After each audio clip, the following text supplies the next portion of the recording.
Welcome to EduExcel. Lala Lajpat Rai, a prominent freedom fighter and educationist, saw education as a powerful tool for nation building and awakening patriotism. His vision of national education was deeply rooted in promoting a strong national identity and empowering all sections of society. Key constituents of his educational philosophy included national consciousness. Education must foster love for the nation by teaching historical traditions, national manners, and a sense of duty towards India. Universal access.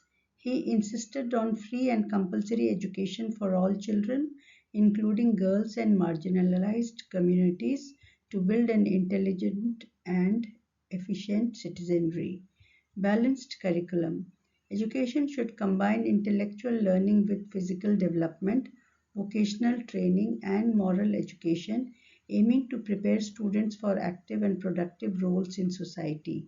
State responsibility. Lajpat Rai emphasized that the state must take primary responsibility for providing a common national education system with private efforts filling gaps but not replacing state action.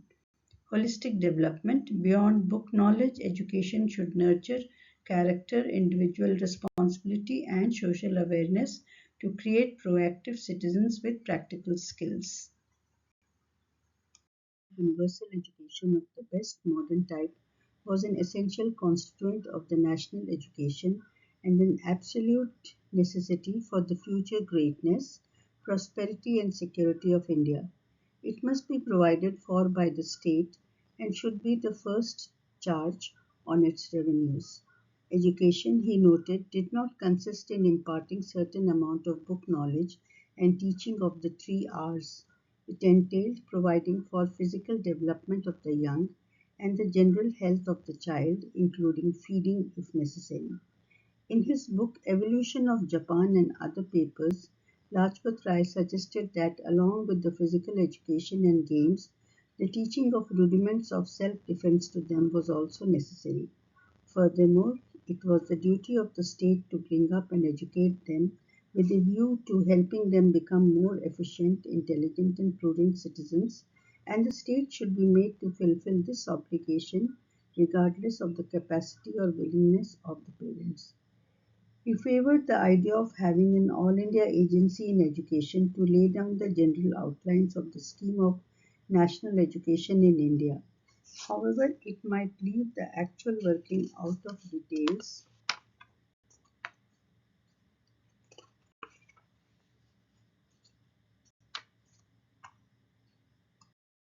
However, it might leave the actual working out of the details might be left to the provincial and local bodies. He emphasized that this All India agency must have a majority of Indians as its personnel and the policy it would lay down must be accepted by the government. What the country needed was a national policy, a national scheme, and a maximum grant of national funds, which had further to be supplemented by the provincial taxes and local charges. In his view, the first 10 years of national education should be mainly devoted to the production of literate and skilled labor, and the students be made conscious of their rights as human beings and as members of the body politic so that they contributed to better personal and national life. With this end, he pleaded for the multiplication and training of the teachers with as great an increase in their remuneration as was possible under the circumstances. He laid down that the principal duty of the state was to provide for higher technological and agricultural institutes in selected localities in sufficient numbers to enable the nation to develop its mineral, agricultural, and industrial resources. In this direction, he visualized the first need of the nation to provide more schools and good contented teachers, and a need to establish more vocational schools, including schools for imparting instruction in commerce and foreign languages. In addition, more and more technological institutes, continuation schools, high schools, and universities were needed to meet the demands of higher education. courses of study. The aim of national education could be achieved, Lala Lajpat Rai pointed out, by studying the courses in the following manner: 1. From the angle of language, and 2. From the angle of the subjects. Language. The question of national language, he thought, should be studied carefully to arrive at any definite decision.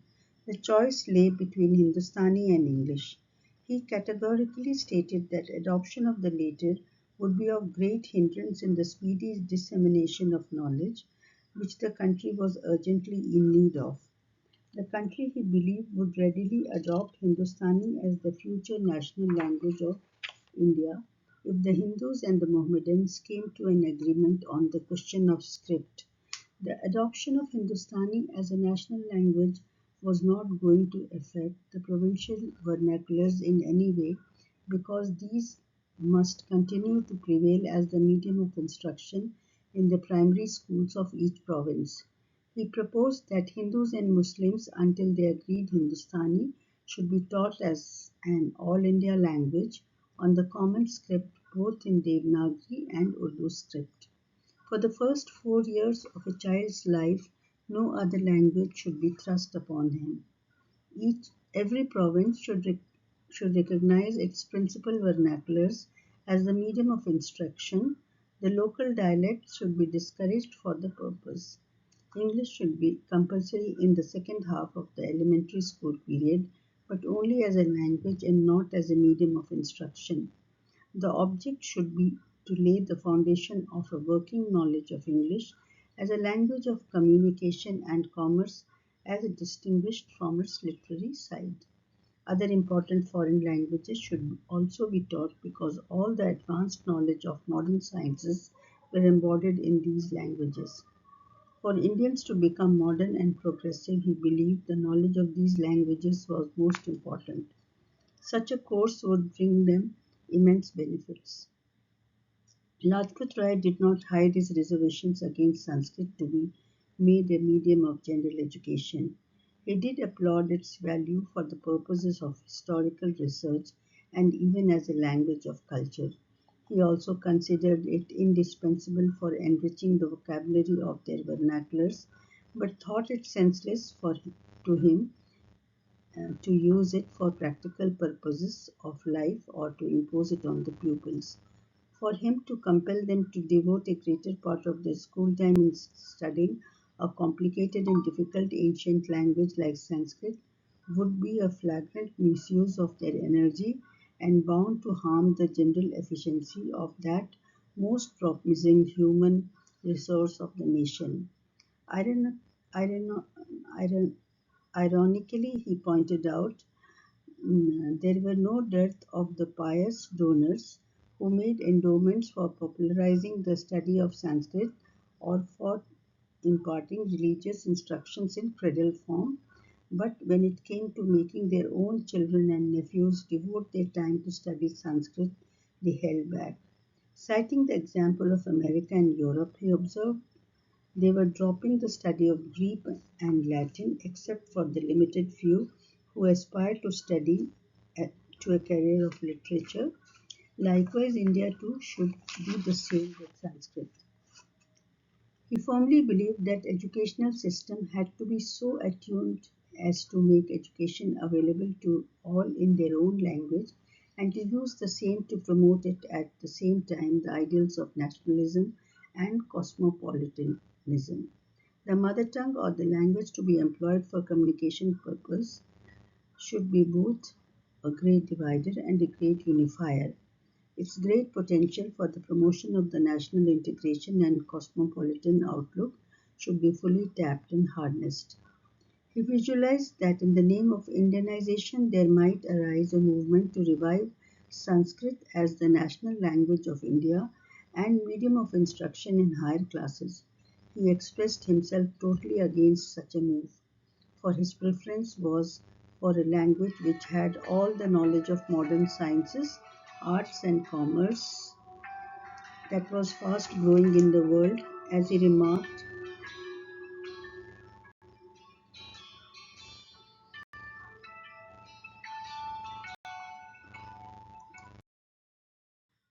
Like Sanskrit, he also rejected the claim of English as the medium of instruction in Indian schools and colleges, though he favored the study of English as a compulsory language paper so as to keep his people abreast with the fast changing developments in the world of knowledge and science. The medium of instruction. National ideals should be brought home to the people through the medium of language most suited to the nation. If the role of education was pivotal in crystallizing national ideals, the suitability of medium to be adopted to verbalize them towards the education of the people was no less. The best education could be through their own language or mother tongue. On the issue of medium of instruction, he directly opposed the protagonist who favored imparting of education through the medium of classical languages like Sanskrit, Persian, or Arabic. He feared that any widespread revival of the ancient or medieval systems of education through the medium of any one of the obsolete languages was likely to take the country and its people centuries backward. However, by people he meant a large part of human society itself. He pleaded that in an age where the world has shrunk into such tiny villages, the need of the people was to acquire communication skills to be able to communicate not only with their own vast populace organized into nation or state, but with the people scattered over the different continents of the globe. He was opposed to a life of isolation in the fast developing world. He warned that any attempt to take that course would not let them grow into knowledge and strength and inhibit them to make their distinctive contribution to the new world order that he saw taking shape in his times. He saw how, with progressive annihilation of barriers of space and distance, the trade and commerce were bringing together the people of distant lands. The bulk of them were engaged in export and import trades. In a world he lived, he distinctly saw better scope of foreign collaboration in setting up industries and businesses, but before it was done, the needs, attitudes, and changing fashions of foreign countries had to be ascertained in order to manufacture the preferred goods as per the demand. He foresaw that it would be possible to thrive and excel in industrial and commercial fields without the knowledge of the language of the foreign countries, more so when India's trade and commerce were to be carried by the Indians, not by foreigners. If the Indian people were to profit from trade in a globalized world, it was necessary that her traders and commercial men should learn as many languages as might be possible for them to acquire first in schools and then out of it. He categorically stated that commercial, political, and economic contact on larger scale at the international level was compulsory and not optional. This realization made the study of English and other foreign languages a national necessity. His appeal, therefore, to the dogmatists and the revivalists was not to look forward to the pastoral or pre industrial society in India, because that would not only be futile but even foolish to do so. True and genuine national interest consisted in the knowledge of the modern languages in which were embodied modern scientific researches bearing on industries, medicine, agriculture, humanities, etc. He asserted that the study of Sanskrit should be reserved for purpose of research and culture or to enrich the vocabulary of the vernaculars, whereas for purposes of rapid advances in science and technology. The study of English and foreign languages be adopted to meet the demands of the New World, accompanied by the good knowledge of them along with that of the language of India. He firmly held the way would be paved for a strong, prosperous modern India. Undeniably, the priority in the Indianized system of education would be universal education in India, and that the nation ought to strive its every nerve to deprive itself of all luxuries, even its secondary necessities, in order to place the first necessity of national life within the reach of every boy and girl and of every adult capable of learning. In this advocacy of universal education, he made no distinction on basis of religion, caste, creed, gender, and even age. Subjects of study. Lajpat Rai suggested that the school curriculum should include such subjects of study as the teaching of patriotism, hygiene, drawing, geography of India, and elementary geography of the world, history of India, local and provincial, and also elements of civics, music, and craft. In addition, the curriculum should also include the study of modern laws, the modern world, the forms of government prevailing in other countries, their politics and economics. These subjects should be taught to every student, even in elementary school, so that the knowledge so obtained strengthened young men in their political aspirations, cautioned them against pitfalls, vivify their finances, and guide them in their economic readjustments. On the question of the textbooks, he had radical views to offer. He suggested that as far as possible, the same textbook should be used all over India, where the conditions demanded the local and the provincial subjects and themes be dealt with in their own textbooks. It did not mean that all textbooks should be in Hindustani.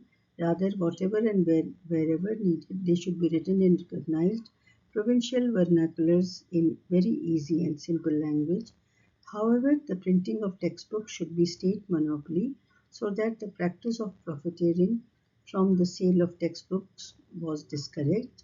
But besides, he wanted all textbooks to be supplied free in all primary schools or at least sold at cost price. Teaching of history.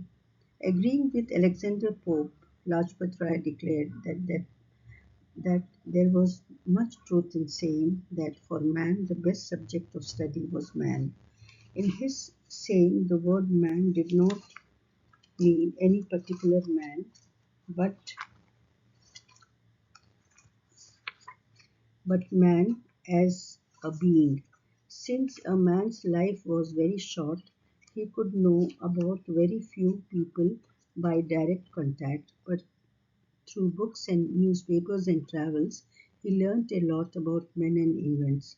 As regards the views, opinions, and other details about the people of the past, he was able to know only by reading books of history. This was why the people of Europe and European scholars, he said, gave much importance to the study of history, and they rightly said that only through history man could best know the effect of the moral law of his Creator which permeated the whole world. For him, a person having no knowledge of the history of his country and society was not educated.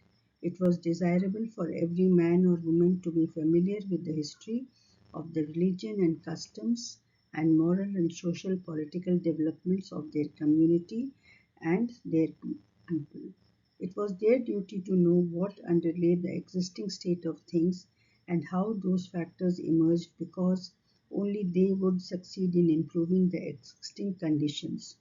Only by knowing history they could know about those attributes which distinguished their society and the people from the peoples and societies of other countries of the world. It saddened him to find that Indian children had little knowledge about their heritage, culture, traditions, systems of philosophy, the vicissitudes through which their community, their people, and their race had passed in course of different stages of history. He suggested that there were two ways of teaching them the subject of history.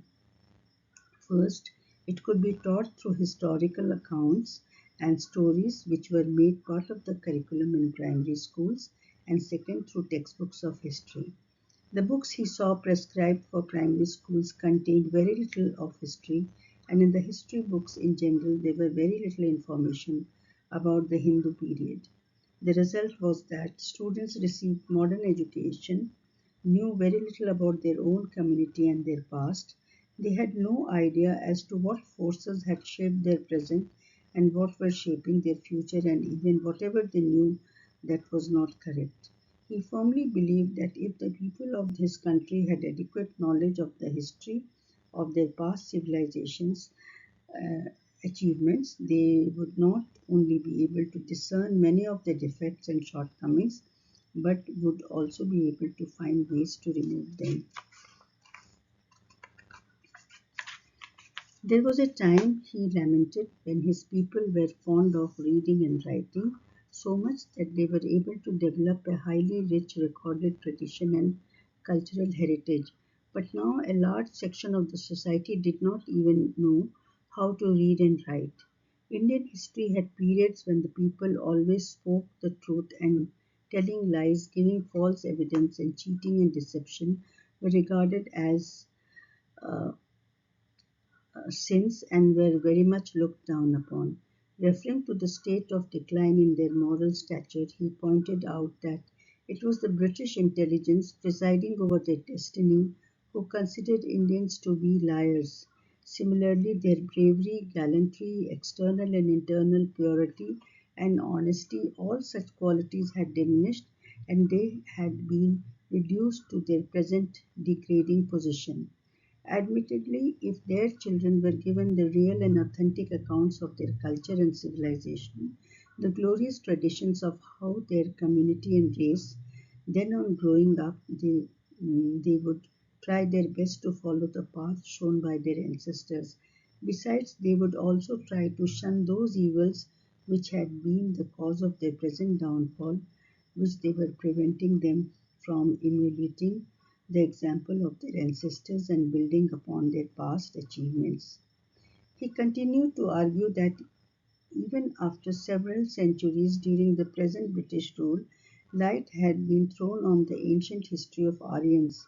For this most notable work had been done by European scholars.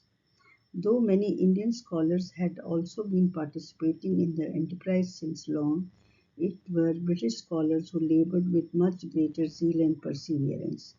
However, he noted period of Indian history which preceded Muslim invasions was still shrouded in darkness. Though during the last 100 years a great deal of knowledge had been gained, about which there was no ambiguity at all, it could not be said with certainty that a systematic, authentic, and complete history, even of that period, had been prepared. There were several books in English in which student could get all the details, and if he wanted, he could pursue further research. He could also read for pleasure several authoritative books written by different scholars dealing with the different period in detail. In this connection, he mentioned Ramesh Chandra Dutt's book as a systematic history of India, though primarily meant for students and as well as the books written by Lord Elphinstone and Sir William Hunter. These books were concise and comprehensive and very useful for students, but there were very few books written in the Indian language, especially in the Urdu language, containing detailed accounts of the conditions prevailing before the Muslim invasions. The history books written in Urdu that were taught in schools dealt very briefly with different periods and contained very little information about the ancient period. Therefore, he emphasized the need to prepare authoritative. To conclude, Lala Lajpat Rai's vision of national education was far ahead of his time, rooted in the belief that education is the cornerstone of true freedom and nation building. He championed the cause of universal, inclusive, and practical education that not only imparts knowledge but also builds character, physical strength, and social responsibility. Thanks for listening. Please like, share, and subscribe. Thanks, and soon I'll be back with another episode on Lala Lajpat Rai.